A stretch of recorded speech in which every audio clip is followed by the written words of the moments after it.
how many people on the social community check it out every once in a while? Like go online and check it out. If you see the amount of fish, see, I thought, I was like, all right, he'll catch a couple. And then it's like every day, and not like one or two, right? But tell us a little bit about what's working and why. Well, first of all, Eddie, thank you so much for what you do here. Let's give it up for Eddie.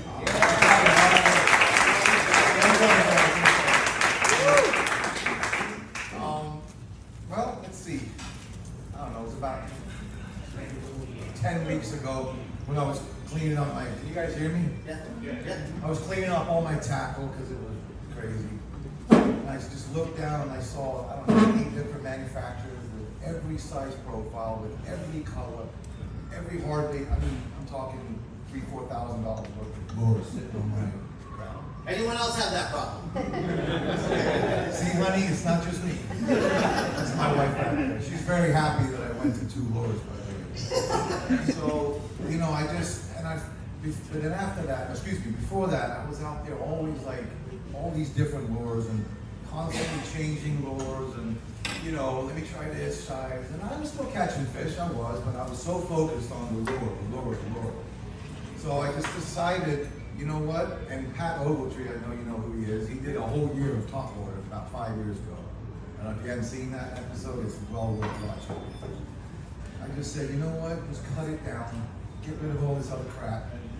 I decided, you know, and I may have regretted it later, but 5-inch mulligan and the top water,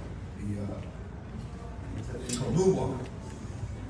And that's been it. I started on March 1st, and what's great about it is when you go out fishing, first of all, I put all the other stuff away. And I only take out those 2 lures because I don't trust myself, you know, and I'll tell you why in a little bit, but it's just been so easy. All I think about is where the fish, you know. I have the mulligan set up on a weedless lure, a 3/16 on a weedless, and then a jig head, maybe quarter ounce. And then I'll have a couple of rods with the top water. And that's it. I start off with the top water, and then I move to the mulligan when I think it's time. So it's been really easy. You don't have a choice. You don't have a decision. You don't have to change colors. You don't have to change lures. You just gotta find the fish. So you're using 2 different weights, right? You have a jig head, 2 or 3, right? Yeah. So when do you decide to change weights? Is it depth of water or? Yeah. So it's been hard sight fishing. I'll tell you that. With a big mulligan, it scares the crap out of me usually. But I've been learning now to lead it way further ahead and just let it sit there and, you know, wait till the fish come to it. You know, it's a little different than normal sight fishing. But mostly just depth of water, you know, I'll change it up if I feel like I need to get down lower or if I want to work it on top. I tell you what's been working really good when you skip the mangroves is twitch the hell out of it and keep it on top. And I've been very successful with that. Nice. What has been your largest snook you've caught so far using these methods? I believe it was like a 29-inch snook. 30-inch red. Yeah. What, 30-inch red? Yeah. That's a beautiful. This one. Was it Top right on the water. mulligan? On top water. Actually, I have to say, sorry. It's okay. I haven't caught a redfish on a top water in at least 3 years. Really? Wow. Really? Yeah. Oh, I guess I'm lucky.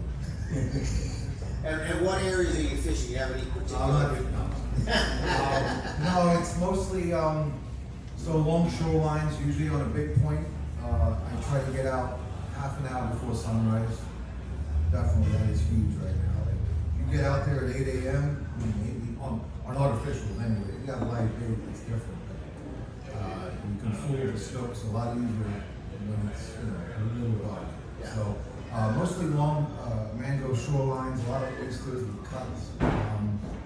Basically, you know, I'll be moving around a little bit. I burned so much gas last weekend. I don't know why I did. I went all the way up to past the towers. I was looking for tarpon, and it's no different. I fish pretty close to where I live, so if you look where I live, that's where I fish. Do you come out of? I come out of tarpon marine. Okay, all right. Yeah. Head right, and I don't go that far. There you go. All right, exactly. I've been there. No, it's good. It's good. Just kidding. But no, it's just I've been, you know, spending so much money on lures, and just it really can confuse you out there, you know, when it's like it's the lure. I'm that guy that would see that lure, and I'd hide behind my wife buying so much shit on the side. You know? And I used to sneak fishing rods in the house, and backyard, but I'm the bridge killer. I win all my rods. Wink, wink. I mean, your surface, you remind me again, which, The 5-inch mulligan and the top water. the moonwalk. I mean, the moonwalk, you can fish in different ways, right? So, Absolutely. so how do you change the way you fish it, or how do you like to fish it? Which has been most effective? So that's a great question. I usually start off with a pretty chill cadence, you know, just like this. Just Walk the dog? Walk the dog. And it's just a one. It's constant with walking. Steady twitch until if it's not working, I'll change it up. I'll pop it real hard. I'll work it fast. I'll slow it down. I mean, when I'm fishing for snooks, it's usually if they don't hit within the first like, 5 yards off the mangrove, I'm whipping it in and trying to get on sunrise anyway. Yeah. But I can tell you what, last Sunday, I caught a snook. It was about 2 o'clock in the afternoon, right on the top of an oyster bed. I mean, it was blue sky, bright as hell. So don't believe that you can't catch it. I mean, if there's bait on top and it's moving around, that top water is deadly. Because I find with the mulligan, when I get it down, I'll see snook coming down and they just go like this. They just say, you know, they laugh at me, you know. But if you put a top water on top of them, I don't know. To me, it works. Yeah, definitely. Definitely using scent. 100%. But it's just a challenge that I just, you know, honestly, there's been times where I'm like, why did I do this? You know, like, trust me, with sight fishing, I wish I had a little boat shrimp catching a lot more reds. I'm finding the fish and it's been tricky, it's been tough. Yeah. You know, I've even cut the tail off. If you cut the tail off the mulligan and work it, it's almost like a tweaker. So Yeah. I've cut it in half. Very, I asked very good Pat if proof. that's legal. He said Yeah. it was legal. You could also call it tweaker. Exactly.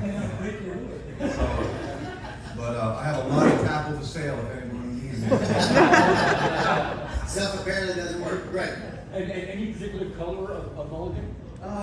Slam Shady, LeBron's. I bought the dip and glow, so I tried, you know, dipping it all in chartreuse tails. I'll color the eyes red, mix it up a little, you know. So, yeah. Nice. Any other questions? I mean, if you had a chance to look at the stuff that he's catching, I'm like, all right, that's pretty impressive. Well done. Thank you. Thanks. Thank you. Appreciate it, Thank you very John. much. Thanks, everyone.